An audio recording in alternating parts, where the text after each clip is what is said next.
안녕하세요, 별남입니다. 오늘은 오랜만에 아이폰 15에 대한 소식으로 돌아왔습니다. 이번에 굉장히 많은 소식이 들려오고 있는데 오늘은 제가 좀 정리해서 알려드릴게요.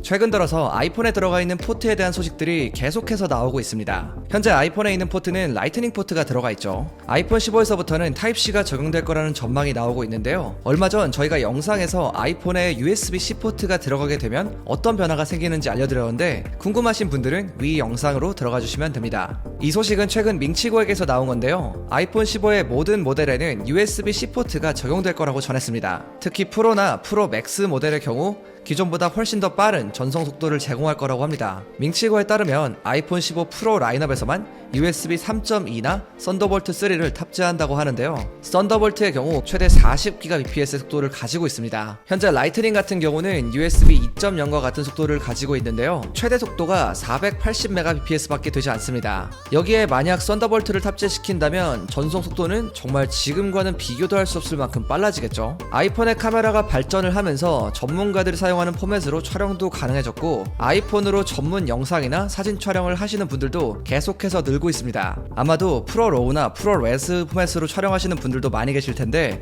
이런 포맷들의 특징이 용량이 굉장히 크다는 점입니다. 그래서 아이폰으로 촬영을 하고 이제 메인 작업은 다른 디바이스에서 하게 되는데요. 이럴 때 데이터 전송을 하게 되면 굉장히 많은 시간이 걸리게 됩니다. 그런데 만약에 아이폰에 썬더볼트가 들어가게 된다면 어떻게 될까요? 굉장히 시간도 단축하고 또 여러가지 다양한 포맷도 지원하게 되니까 훨씬 더 효율적으로 사용할 수 있게 되겠죠. 예를 들어서 기존 프로젝트를 옮기는데 20분 정도가 걸렸다면 이제는 2분밖에 걸리지 않게 되는 겁니다. 이렇게 되면 시간도 단축이 되지만 전체적인 작업 효율도 같이 올라가게 되는 거죠. 물론 아직까지 USB 3.2를 적용시킬지 아니면 썬더볼트를 적용시킬지 아니면 진짜로 아예 적용 안 시킬지는 모르는 거지만 만약에 썬더볼트 같은 빠른 규격이 적용이 된다면 아이폰으로 전문 촬영을 하시는 분들한테는 엄청나게 좋아진다고 볼 수가 있습니다. 전송 속도뿐만 아니라 여러 기기와의 호환성도 같이 개선이 되기 때문에 이게 새로운 구매 포인트가 될 수도 있어요. 반면에 아이폰 15 일반 모델과 플러스 모델에는 USB 2.0을 지원하는 C타입 단자를 채택한다고 하는데요. 만약 이렇게 적용이 된다면 일반 라인업도 C타입 포트로 바뀌게 되지만 기존과 전송 속도에서는 차이가 없을 것으로 예상됩니다. 어쨌든 이번에 새롭게 나올 아이폰 15 시리즈에서 모두 C타입 포트가 들어간다고 해도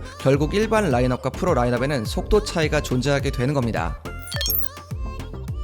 최근 애플의 행보를 보면 기본형 모델과 프로형 모델의 차이점이 좀 더 명확하게 나타나고 있죠. 최근 소식에 따르면 아이폰 15에서는 이 차이가 더욱더 극명해질 것으로 예상되고 있습니다. 방금 말씀드린 전송 속도도 그중 하나이고요. 두 번째는 칩셋입니다. 올해에는 애플의 새로운 칩셋인 A16 바이오닉이 나왔는데요. 이건 아이폰 14 프로 라인업에만 탑재가 되었습니다. 일반 라인업의 경우 작년 아이폰 13 프로 라인업에 들어간 칩셋이 들어갔습니다. 내년에는 A17 칩셋이 나올 예정인데요. 올해와 마찬가지로 프로 라인업에만 탑재가 될 것으로 예상되고 있습니다. A17 바이오닉 같은 경우는 3나노 공정 기반이라고 하는데요. 현재 A16보다 전력 효율성이 좋고 성능도 좀 더 향상이 된다고 합니다. 일반 라인업 같은 경우는 아직 어떤 칩셋이 들어갈지 알 수는 없지만 최근 이제 애플이 보여주는 패턴을 보면 아마도 내년에도 아이폰 15에 A16 바이오닉이 들어가지 않을까 이렇게 조심스럽게 예상해보고 있습니다. 분명히 어떻게든 칩셋의 차이는 조금 만들 것 같다 그런 예감은 좀 들긴 해요.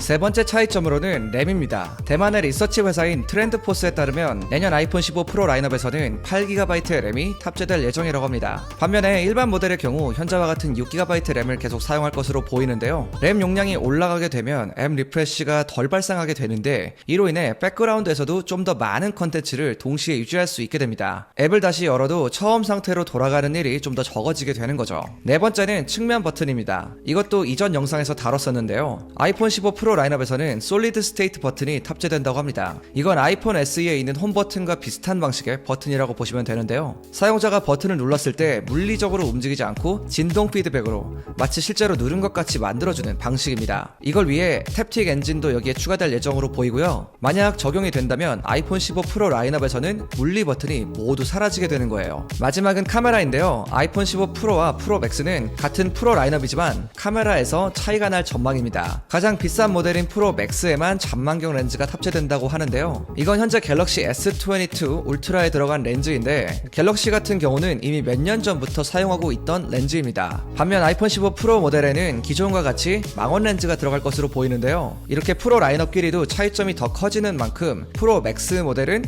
이번에 울트라로 네이밍이 변경될 거다, 뭐 이런 소식도 들리고 있어요. 이렇게 소식을 전체적으로 보면 결국 이번 15 시리즈도 프로 라인업에 굉장히 힘이 실릴 것으로 보이고 있는데요. 사실 이번 아이폰 14 시리즈 같은 경우도 좀 프로 라인업에 많이 치중이 돼가지고 좀 아쉬워하시는 분들이 많았던 걸로 기억을 해요. 어쨌든 이러한 차이점은 내년에는 더하면 더했지 더 적지는 않을 것 같습니다. 그래도 좀 좋은 소식을 전달해 드리면 이번 14 시리즈에 들어간 다이나믹 아일랜드, 이거는 내년 일반 라인업에도 들어갈 예정이라고 합니다. 하지만 안타까운 소식도 하나 있어요. 여러분들이 정말 기다리던 그 프로 모션, 120Hz 프로 모션, 이 디스플레이는 내년에도 일반 라인업에 안 들어갈 예정이라고 합니다. 이쯤 되면 좀 넣어줄만 한데 좀 아쉬운 부분이긴 하죠. 그리고 이번에 새로운 프레임이 적용된다는 소식도 있는데요. 아이폰 15 라인업에서는 옆면에 티타늄 프레임이 들어갈 수도 있다고 합니다. 슈림프 애플 프로에 따르면 티타늄 소재로 바뀌면서 아이폰의 각 모서리 부분이 라운드형 쉐입으로 바뀔 거라고 전했습니다. 그러니까 여러분들 이번에 아이폰 14 같은 경우 이렇게 각진 모습으로 나왔잖아요. 그런데 예전 아이폰 11 보면 이렇게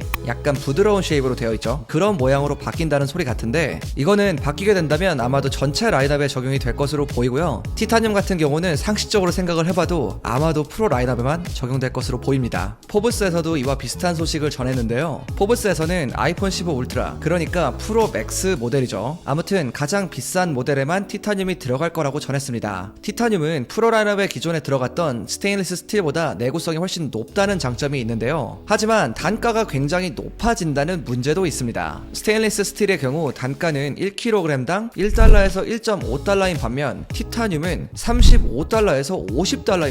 거의 30배가 넘는 엄청난 차이인데 티타늄이 들어가게 될 경우 아이폰의 가격 인상은 절대적으로 불가피할 것으로 보입니다. 일각에서는 티타늄 아이폰의 가격이 무려 2,000달러까지도 오를 수도 있다, 이런 관측도 있어요. 이건 어디까지나 제 개인적인 추측이긴 한데 이제 아이폰 15 프로 맥스가 울트라로 바뀌게 된다는 소리가 있잖아요. 애플워치 울트라에서 티타늄 소재를 썼듯이 아이폰 15 울트라에도 티타늄 소재가 들어갈 수 있을 것 같다, 이런 생각은 들었습니다. 아무튼 출시일까지는 많은 기간이 남아있기 때문에 또 다른 소식이 나온다면 여러분들께 전달해드리도록 할게요. 오늘은 이렇게 아이폰 15 시리즈에 어떤 변화가 있을지 좀 간략하게 살펴봤는데요. 확실히 이번에 굉장히 많은 변화가 예상이 되고 있습니다. 그리고 무엇보다 일반 모델과 프로 모델의 차이점이 굉장히 더 커질 것으로 예상이 되고 있고요. 제 개인적으로는 이런 차이점이 생기는 거는 분명히 그럴 수밖에 없다고 생각을 합니다. 아무래도 가격에서 굉장히 큰 차이가 나니까요. 그렇지만 좀 너무하다 할 정도로 차이가 나는 부분들도 있기 때문에 그런 부분들은 좀 개선해주면 좋지 않을까 하는 생각도 해봅니다. 아무튼 오늘 제가 준비한 영상은 여기까지고요. 지금까지 별남이었습니다. 바이.